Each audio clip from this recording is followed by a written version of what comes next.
Estamos aquí haciendo el bosque to Energy dentro de la ayuda que hace Endesa en esta finca para repoblar, para el proyecto que hicimos de Asia Emisiones Cero, un poco para anular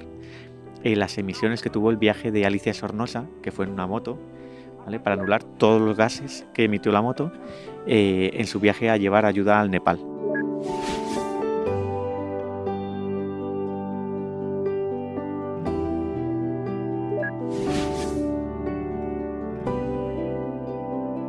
Hoy hemos venido a hacer una actividad con niños. Vamos a reforestar con 300 árboles de especies distintas en un paraje que se incendió en el año 2012, que se llama La Atalaya y está en la Comunidad de Madrid.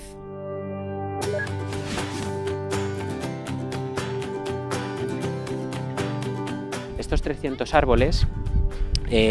son símbolo, están unidos al proyecto solidario de To Energy desarrollado en 2016, en donde estamos plantando un árbol por cada uno de los 200 mecenas que ayudaron en el crowdfunding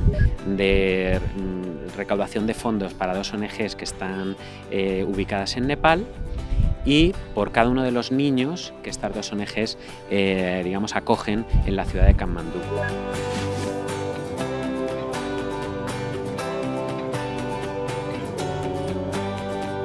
La idea de esta plantación es captar CO2 en los próximos 30 o 40 años. En total estimamos que unas 40 toneladas de CO2,